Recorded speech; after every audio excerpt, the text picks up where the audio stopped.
कौवा हंसों के समूह की ओर चला जाता है। तो वहाँ जाकर देखता है कि सारे के सारे हंस सफ़ेद रंग के हैं, बहुत ही खूबसूरत लग रहे हैं और जो है लोग उन्हें दाना डाल रहे हैं, अपने पास बुला रहे हैं। जबकि कौवे को देखते ही सब उसे उड़ाने लग जाते हैं और कहते हैं उफ कितनी कर्कश से इसकी आवाज़ है, इसे हटाओ यहाँ से।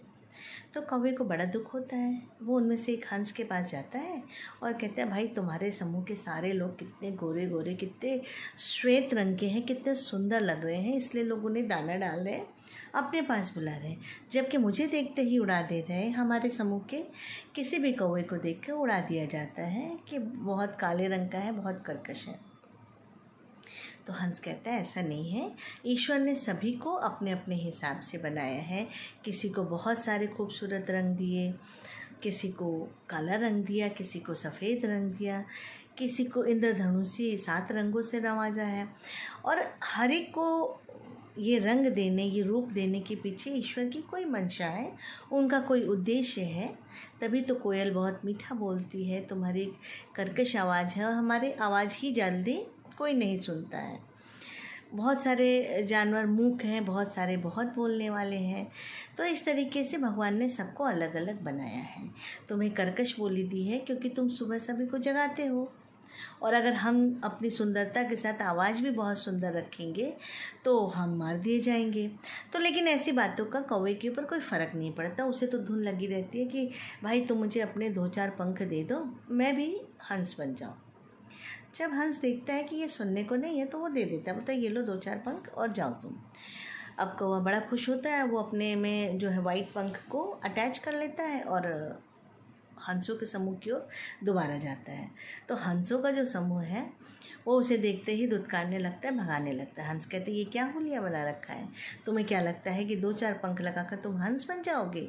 नहीं, तुम कौवे ही रहोगे और हम तुम्हें अपने समूह में शामिल करने वाले नहीं, हम एक्सेप्ट करने वाले नहीं, जाओ यहाँ से। तो उसे दुत्कार देते हैं। तब वो बड़ा मायूस होता है। फिर सोचता हूँ हंस बड़े घमंडी हैं, चलो मैं दूसरे जानवरों के पास जाता हूँ। तो वो जंगल में और आगे बढ़ के दूसरे जानवरों की तरफ जाता है। जानवर और पशु पक्षी उसे देखकर डरने लगते हैं, अरे ये कौन सा विचित्र जीव आ गया, कौवे की तरह दिख रहा है लेकिन हंस की तरह इसके पंख हैं। तो सब भागने लगते हैं उसको देखकर। वो भी वहाँ से भी वो उदास हो जाता है। फिर बोलता है रहने दो, मैं जाता हूँ अपने कौवा बिरादरी में और वहाँ जाकर मैं बोलूँगा कि देखो मैं तो हंस बन गया। तो वो जाता है अपने कौवे के समूह में। तो सारे कौवे उसको पहले तो डरने लगते कि ये कौन सा जीव है, लेकिन जब वो अपनी अपनी आवाज़ में काँव काँव करके बोलता है कि मैं हूँ कौवा, तो सब उसे पहचानकर बोलते ये क्या बने हो, तुम्हें क्या लगता है कि तुम 2-4 हंस के पंख लगा लोगे तो तुम हंस बन जाओगे? अब तो तुम ना कौवे रहे और ना ही तुम हंस रहे, तुम हंसों के चाल चलने चले हो और अब ना तो तुम हंस रहे और ना ही तुम कौवे रहे। हम तुम्हें अपने पास एक्सेप्ट नहीं करेंगे, हम तुम्हें बिरादरी से निकालते हैं। और ऐसा कहकर सारे कौवों ने उनको उस कौवे को अपने समूह से बाहर खदेड़ दिया। अब बेचारा ना हंसों का रहा, ना जानवरों पशु पक्षियों का रहा और ना ही अपनी समूह के कौवों का रहा। बड़ा मायूस हो गया।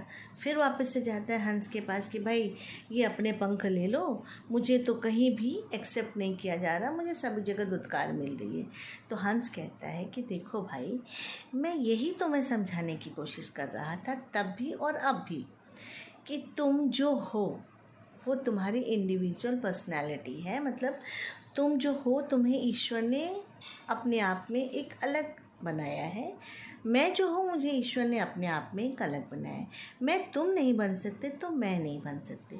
हम सभी इस संसार में अपनी अपनी एक अलग क्वालिटी रखते हैं। हम सभी एक इंडिविजुअल पर्सनैलिटी है। कोई किसी का कुछ ले नहीं सकता, कोई किसी को कुछ दे नहीं सकता। हर इंसान अपना अपने आप में, हर जानवर अपना अपने आप में है, हर पक्षी जो है वो अपनी विशेषता लिए हुए है।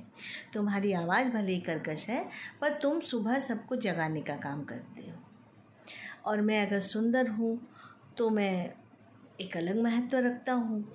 तो इस तरीके से कौवे को वह बहुत समझाता है और बोलता है कि देखो, भले ही तुम्हें साल के 11 महीने लोग उड़ा देते हैं, पर याद करो कि पितरपक्ष के महीने में साल में 1 महीना ऐसा आता है पितरपक्ष का, जब तुम्हें लोग बुलाते हैं, ढूंढते हैं कि कौवा छत पे आया कि नहीं आया, कि वो ग्रास खा ले तो हमारे पितर पूर्वज तक पहुंच जाए। तो उस एकमात्र 15 दिन के लिए तुम्हारा महत्व बढ़ जाता है और उस 15 दिन के एवज में तुम साल भर याद किए जाते हो। तो तुम्हारा अपना महत्व है, तुम जीवों को खाते हो, इस बहाने से सफाई होती है। हाँ, तुम जितने कीड़े मकोड़े होते हैं उनको खाकर तुम उसकी सफाई करते हो। हम नदियों में, हम तालाबों में रहते हैं, हम वहाँ की सफाई करते हैं। तो ईश्वर ने सबको अपनी अपनी जिम्मेदारियाँ दी है, अपने अपने रंग, रूप और गुण के साथ। इसे स्वीकार करने में ही हमारी भलाई है।